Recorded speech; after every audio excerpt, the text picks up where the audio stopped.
방학을 맞은 23살 대학생 A씨. 10년 지기 친구 집에서 며칠 함께 지내기로 약속하고 그 집을 찾았습니다. 그리고 그날 저녁 샤워를 하러 화장실에 들어갔습니다. 그런데 샤워기 근처에 차키가 하나 놓여 있었습니다. 처음엔 크게 신경을 쓰지 않았습니다. 차키가 여기 왜 있을까? 혹시나 물이 튈까봐 저는 그 걱정되는 마음에 그거를 넣어놨어요. 샤워를 마친 뒤 차키를 다시 제자리에 놓으려고 집어들었습니다. 그런데 그때 뭔가 이상하다는 걸 느꼈습니다. 차키가 아니라 차키처럼 생긴 변형 카메라였습니다.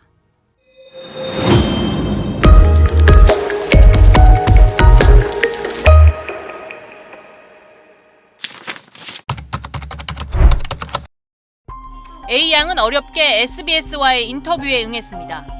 당시 무심코 집어든 차키를 보고 이상하게 느낀 이유를 이렇게 설명했습니다. 또 로고가 없더라고요. 보통 차키에는 로고가 다 있잖아요.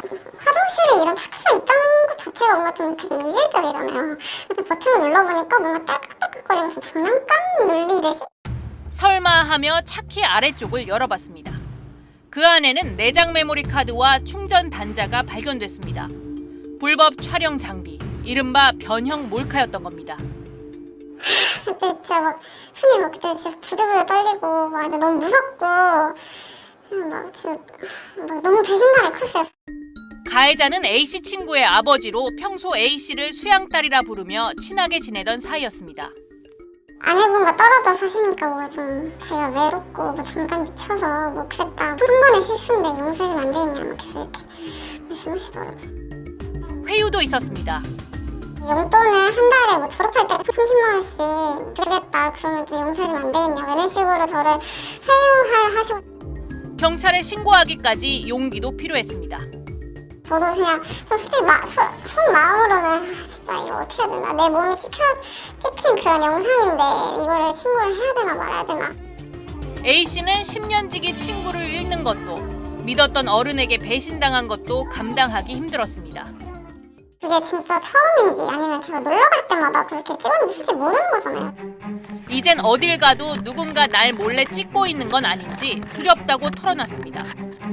진짜 세상이 진짜 미친 것 같다. 이거는 이렇게 차키 모양 몰래카메라가 진짜 있는 게 말이 안 되잖아요. 이런 게 왜 필요해요, 이 세상에. 내 인생은 당신의 포르노가 아니다. 뉴욕에 본부를 둔 국제인권단체 휴먼 라이츠 워치가 지난달 내놓은 보고서 제목입니다. 디지털 성범죄로 여성들의 삶이 파괴되고 있다는 내용인데 전 세계 얘기가 아니라 오롯이 한국 사회에 대한 문제점을 지적한 보고서입니다. 내용을 보면 전 세계에서 한국이 불법 촬영을 이용한 성범죄가 가장 심각하다고 돼 있고 카메라가 내장된 탁상 시계를 통해 한 달간 자신의 일상이 고스란히 실시간으로 촬영돼 전송된 한 여성의 피해 사례도 있다고 소개돼 있습니다. 이 보고서에 대한 외신 반응도 함께 보겠습니다. 먼저 로이터입니다. 한국은 전 세계 불법 촬영의 중심지. 영국 가디언지는 아예 몰카라는 한국말을 소개하며 몰카 영상이 온라인에 퍼질 수도 있다는 우려 때문에 피해자들은 스스로 목숨을 끊는 것을 고려할 정도라고 전했습니다. 더 큰 문제는 기술 발달에 따라 점점 더 작아지고 점점 더 발견하기 어려운 다양한 변형 카메라들이 등장하고 있고 특히 그런 걸 구입하는 것도 어렵지 않다는 겁니다. 서울의 한 전자상가를 가봤습니다. 앞에서 살펴본 차키뿐 아니라 시계, USB, 안경, 텀블러 등 웬만한 모든 물건에 초소형 카메라를 넣어 판매되고 있습니다. USB만이나 이제 어디인지 숨겨서 들어가는 방법도 괜찮아요. 앞쪽으로 넣으시면 여기 구멍을 뚫어서 이렇게 갖고 다니시는 거예요. 보면 다 있어요. 물론 불법 촬영을 막는 법이 없는 건 아닙니다. 성폭력 범죄의 처벌 등에 관한 특례법에 따르면 사람의 신체를 상대방의 의사에 반해 촬영만 해도 유포 여부와 관계없이 7년 이하의 징역 또는 5천만 원 이하의 벌금에 처하도록 규정하고 있습니다. 하지만 이 법은 범행 발생 뒤 사후적으로 처벌하는 법이라 몰카 판매나 촬영을 근본적으로 막을 대안은 되지 못합니다. 결국 지난달 18일에는 청와대 국민청원 게시판에 초소형 카메라 판매를 금지해달라는 청원까지 올라왔습니다. 지난 3월 변형 카메라의 사전 관리를 강화하기 위한 법안이 발의됐지만 아직도 위원회 심사 단계에 머물러 있습니다. 기술 발전을 저해야 한다, 혹은 지나친 규제라는 이유로 산업계가 반발하고 있기 때문입니다. 촬영 여부를 쉽게 인식하기 어려운 변형 카메라를 범죄에 악용할 가능성이 높은 기기로 규정하고 판매자와 구매자가 누군지 취급 이력 정보를 관리하자는 내용입니다. 불법 촬영이 인격살인인 만큼 일종의 총기처럼 변형 카메라를 규제하자는 건데, 비슷한 내용의 법안 4건이 지난 19대와 20대 국회에도 발의됐지만 역시 산업계의 반발로 폐기된 바 있습니다. 누가 봐도 사실은 이게 정상적인 방법으로 사용되지 않는 그런 변형된 카메라라고 볼 수 있는 부분들에 대해서는 뭐 그런 어떤 이력 관리라든지 이런 것들을 통해서 철저하게 관리할 필요가 있다고 생각합니다.